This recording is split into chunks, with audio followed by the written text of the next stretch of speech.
Hi guys, it's Dr. Botox here and I'm coming to you live from downtown Beverly Hills. And basically, before we get into some skincare stuff, I just wanted to address something today. Everyone's so cute. I think Andy Cohen did an interview with Stellar magazine back in Dublin, and he said something like there's going to be Real Housewives of Ireland, maybe, and his executive producer is Irish. So here's the deal. The Real Housewives of Dublin, Ireland, it has been done already and it's my fucking show. It was always going to be my show. It's always going to be my show. Who am I? I'm Dr. fucking Botox. So even when I went on and did Celebrity Big Brother and I was away and the other four of my co-stars, or as I like to call them, my supporting cast, were doing all the rounds of the TV interviews, even then all they would do was talk about me because it's my fucking show. So there's not going to be any Real Housewives of Ireland without me. I've now relocated to Beverly Hills. I have all my skincare brands. I also do a huge amount of stand-up comedy, and so basically, I'm not available in Ireland to do The Real Housewives again, and I live in Beverly Hills, coming to you live from downtown Beverly Hills. We're about to actually record my podcast, Diary of a Botox Bitch. And just to let you know, yeah, bitches, that show, The Real Housewives of Ireland, is my fucking show. No one else is going to get to do it. It's my fucking show. It was always my show and it's always going to forever be my show, okay? So, yeah, I don't know what that is. That is false information. The other thing that was really funny is when we first did it, we shot all the opening sequences in dresses and dancing like I'm the only girl in the world and whatnot. And actually, Bravo in America were like sending emails to Steve and Straywave, who produced the show for TV3 Virgin Media. And so I find it really funny, or I find it odd, or just perturbing actually. Obviously, they always told us, like I was always afraid that Andy Cohen would be mad with me because I did the show for 3 seasons. I did for all seasons. The show stopped when I left. But I did the show and I thought he would be mad at me because I didn't actually know it wasn't affiliated. We thought for the first 2 seasons it was the American show with American producers overseeing things. So we were also led down a garden path. But I was always afraid, thinking, oh my gosh. And it's funny, I was there at BravoCon on Friday because I was there just to meet people who run the Jimmy Kimmel comedy venue, and so I was there, and actually one of the producers of the shows of, actually I'm not going to say, but one of the producers snuck me in the back door, and I was there for about 2 or 3 hours, and Andy came out on stage, and I was like, he's kind of hot, like I know guys, but there's something about him. Anyway, and by the way, there's no point tagging him or tagging me and tagging him and all the rest of it on TikTok, because Andy doesn't use TikTok, he doesn't go on TikTok, so he won't see it. But which is fine, so we can say we've got a crush on a gay man, it's fine. But I was always terrified that he would be mad at me if I ever met him or crossed paths, because he would be like, you did that show and they didn't pay the license fee and, you know, I didn't know or whatever. So it's just interesting to see him talk about it. He obviously doesn't know there was a whole drama and that Bravo shut them down and stuff, which is rightfully so, because if they didn't pay the license agreement and it wasn't overseen, they can't steal a franchise and decide to do a spin-off. And I know they called it the Real Housewives of Ireland and the Real Housewives of Dublin, Southside Dublin, Dublin Wives, the Wives of Dublin, like D4 Dublin Wives. Like, honestly, I don't even know what it's called. And I was on the show all the seasons. Did I say I was the star of the show? And it's my fucking show. Yes. Okay, cool. So anyway, long story short, I'm in Beverly Hills. Just settled here. Just relocated here. And I'm not going back to Ireland to do the Real Housewives of Ireland. And you can't do the fucking show without me. Okay, bitches. So here's the deal. I have my 3 different skincare lines here. Dermaface MD, which is there's a social proof in that. I've had it for 12 years. I'm dual qualified as a dentist as well. So the first brand I had was Dermadental and then pivoted to Dermaface MD. Now here's the thing, I have a degree in aerospace engineering. It was my first degree that I did. I have both, I've studied across the Atlantic, I have a yacht master's. Yes, super high achiever, get over it, whatever. I'm not making apologies. That's what I love about America. Everyone's like, walk in your glory and like, oh my God, you did this, and they're just so positive, and I love it. So I don't hide any part of who I am anymore. Except I did have a biopsy the other day on my forehead and I have a little patch covering it. I'm trying to keep myself busy while I wait for the biopsy results. If I'm being really honest, I don't want to cry, but before I did Celebrity Big Brother, I had a thing removed from my forehead, and I don't know how I even did the show. I was in hiding, because you're in hiding for 3 days, and I was in hiding, and I was actually brought in a surgical kit to take out my own sutures. Look at me, my cadence of my speech is racing because I'm still super stressed by the whole thing. And I had another one taken off here in Cedar Sinai, just here in my immediate canthus.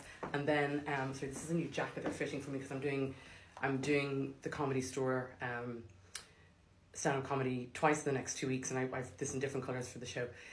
Anyway, long story short, I'm waiting for my results of my biopsy, and so I'm just trying to distract myself, to be honest with you. So I'm going to talk about my skincare brands in a moment, because this is why I'm here. I feel like America is just a bigger, better deal. There's 387 million people here who are genetically modified to make purchases. So I wanted to hit that market up. Also, so my clinics, most of my clinics in Dublin, in Ireland and in London, and it took some time out. Like I just chilled out, and well, actually did a lot of stand-up comedy. I wanted to do the stand-up comedy and get as good as I could get, as quickly as I could, but also it's a real long journey. So I sort of spent the last 5 years dipping in and out of that, and then we had the pandemic, yada yada. That's boring, let's not talk about that. But I just want to say, lies. The Real Housewives of Ireland is not going to happen because it's my show. And I'm not in Ireland to do it because I've settled. So I've just got a green card and I'm here fully settled into Beverly Hills and I'm not going back. Not to film my show anyway. And so I have my skincare to sell. So this is the newest edition. Everyone was complaining about the price of Aerospace MD because it's $199 for the oxygenating moisturizer. Get over it. I spend loads of money on the products that are all made here. It is what it is. I can't, if you all buy it, we might be able to get it down $10, but it costs a fortune to make. The other product I have is my Dermaface MD.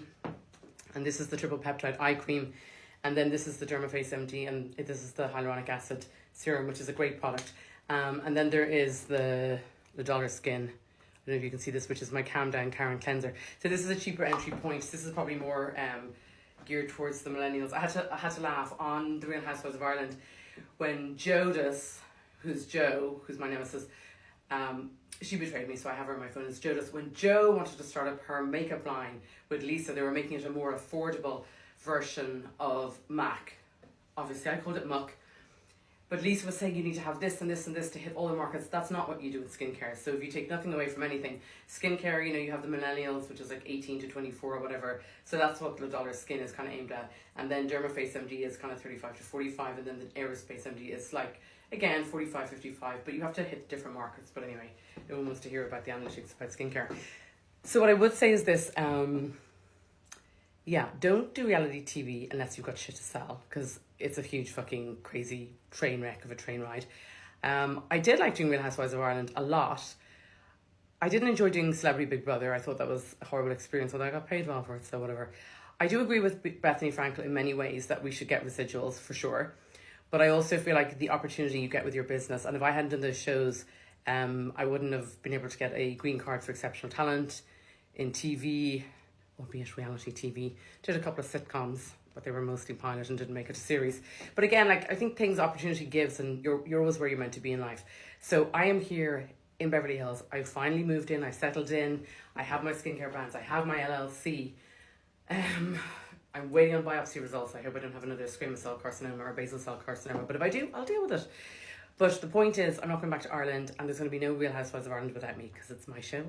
It was always my show, and it's always going to be my show. And if you're looking at this and going like, who am I? I'm Dr. fucking Botox. That's who I am. My podcast, Diary of a Botox Bitch, and my book, Diary of a Botox Bitch, is coming out next year. So selling skincare, 3 different brands, also selling tickets to come and see me at the Comedy Store, and to see me in the Ice House Pasadena, see me at the Comedy Store in La Jolla. I'll be at the Improv in January. I'll be at Jimmy Kimmel in Vegas. That's why I was in Vegas and then snuck in the back door. I couldn't believe it. It was so funny. I was at BravoCon just very, very briefly for 17 hours or so. And I just, a producer, not a comedy producer, like a reality TV producer, snuck me in. And it was just funny. I was there and I was like, and it's funny because nobody knows who I am over here. So it's kind of cool.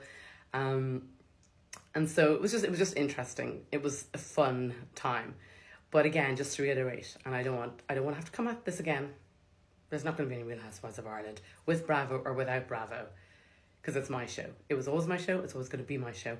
Ask Steve from Straywave, ask the editor. They were just like, give us more, Danielle, give us more, Danielle.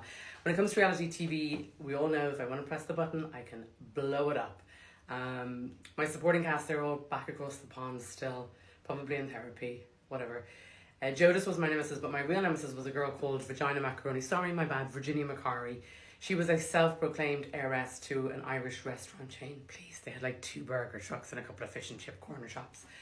Anyway, that's an interesting story. We talked about that on my podcast, the fact that her baby daddy is on an extended away trip and then she's got engaged to somebody else and stuff. So I wish her well, and I don't like the comments saying that I didn't support her Miss V bikini line, because I every day would put on Miss V bikini down in Malibu and in Quinta del Lago after I got off the golf course. So I don't know what that's about, to be honest with you. Anyway, skincare.